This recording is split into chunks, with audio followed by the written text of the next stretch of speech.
हाँ जी, तो आपके सीए फाउंडेशन का एग्ज़ाम अभी स्टार्ट होना है। मैंने कुछ कमेंट्स पे देखे थे, बच्चे पूछ रहे हैं कि how to deal with anxiety before and during exams. आज मैं कोई यहाँ पे ज्ञान नहीं देना चाहती हूँ। मैं आपकी बड़ी बहन की तरह कुछ टिप्स, कुछ एडवाइस देना चाहूँगी, जो मैंने अपनी एक्सपीरियंस से सीखा है। ये सीए एग्ज़ाम को ना हम एक आप पहले ये समझो कि सीए एग्ज़ाम को हम अपने दिमाग में कुछ ज़्यादा बहुत बड़ा कर लेते हैं। हमें लगता है ये बहुत कॉम्पिटिटिव एग्ज़ाम है, ये कुछ बहुत बड़ा है जो हम नहीं पार कर पाएँगे। तो ऐसा नहीं है। सबसे पहले आपको समझना है कि हमें एंग्ज़ायटी क्यों होता है। एंग्ज़ायटी 2 चीज़ों की वजह से हो सकता है। एक तो ये कि हमारा प्रिपरेशन वीक है, प्रिपरेशन सही से नहीं हो रहा है, या तो फिर ऐसा हो सकता है कि आप बहुत वेल प्रिपेयर्ड हो, लेकिन आपका कंटिन्यूअसली माइंड में नेगेटिव बातें चल रही है। आपको डर लग रहा है एंड दिस इज़ नेचुरल। ये ब्रेन का नेचुरल इंस्टिंक्ट होता है। जब भी हम किसी एग्ज़ाम या किसी इम्पोर्टेंट चीज़ के लिए जाते हैं, तो सबसे पहले हमें यही आता है कि हम इस पे पास नहीं करें तो क्या होगा, एग्ज़ाम टफ़ आ गए तो ये क्या होगा, ऐसे होगा वैसे होगा, हमारे दोस्त हमसे ज़्यादा आगे हो जाएंगे, हम इसको क्लियर नहीं कर पाएंगे तो मम्मी पापा को क्या क्या बोलेंगे, इतने लंबा हमने प्रिपेयर किया है। तो ये सब कॉन्स्टेंटली ये जो चैटर चलता है हमारे दिमाग में, हमें सबसे पहले इसको बंद करना है। अभी आपके पास 2 वीक्स है, तो अभी ये टाइम नहीं है कि आप एंग्शियस फ़ील करो या नेगेटिव फ़ील करो। अगर आपका ऐसा है कि आपका 70-80% पढ़ाई हो गया है, आपका 20% अभी रह रहा है, देन ऑल्सो इट्स ओके। जितना आपने किया है ना, आप उस पे अपना कमांड बनाओ। मुझे याद है एक बार आईपीसीसी में लॉ में मैंने अलाइड लॉज़ पार्ट छोड़ दिया था बिल्कुल, मेरा नहीं हुआ था।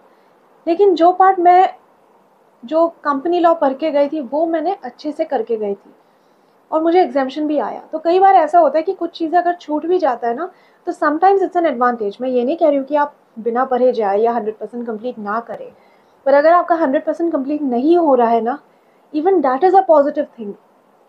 और अगर पॉजिटिव नहीं भी है तो आप उसको पॉजिटिव बनाओ। आप बोलो कि जितना भी आपने किया है वो आप 100% उस पर अच्छे से करके जाओगे। आप ये सोचो ना, आप जितना कि आपका 20% नहीं हुआ है, 80% हुआ है, तो आप उस पर ज़्यादा फोकस कर पाओगे, क्योंकि वो 20% तो आपको रिवाइज भी नहीं करना है, तो वो टाइम आप यूज़ करो इस 80% को रिवाइज करने में। तो आपको सबसे पहले तो अपने माइंड को सेट करना पड़ेगा कि मैं ये एग्ज़ाम कर लूँगी। It is going to be like a breeze for me. आप अभी से विजुअलाइज करना शुरू करो कि एग्ज़ाम पे आप बैठे हो, आराम से बैठे हो, और आपका एग्ज़ाम बहुत अच्छा जा रहा है।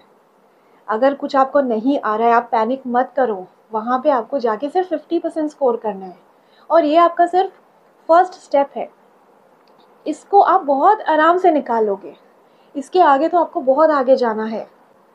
तो अभी आप ये मत सोचो कि आपको एंग्जाइटी लग रहा है, क्या होगा क्या नहीं। और सबसे इम्पोर्टेंट चीज़, अगर आप वेल प्रिपेयर्ड हो ना, तो आप ये एंग्जाइटी को बीच में मत आने दो।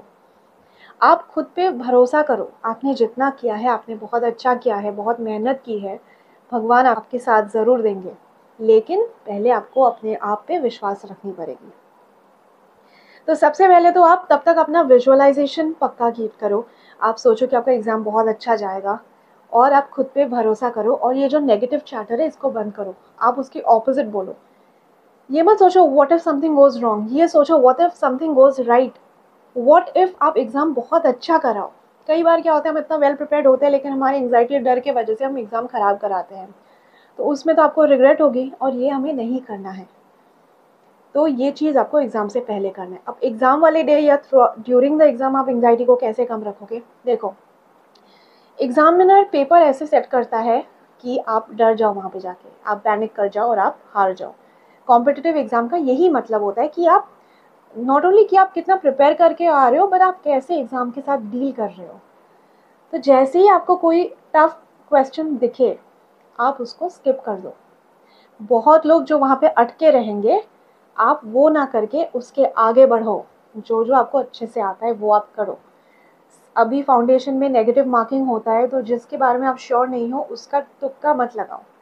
जो जो आप श्योर हो आप वही करो। आपको लाना तो 50% ही है एग्रीगेट, तो आपको स्मार्टली वहाँ पे काम करना है, और खुद को पॉजिटिव एफर्मेशंस आप बार बार रिपीट करो। जब आप एग्ज़ाम हॉल जा रहे हो, शांत दिमाग से अच्छे से बैठ के कि मेरा एग्ज़ाम बहुत अच्छा जाएगा, मैं ये कर लूँगी।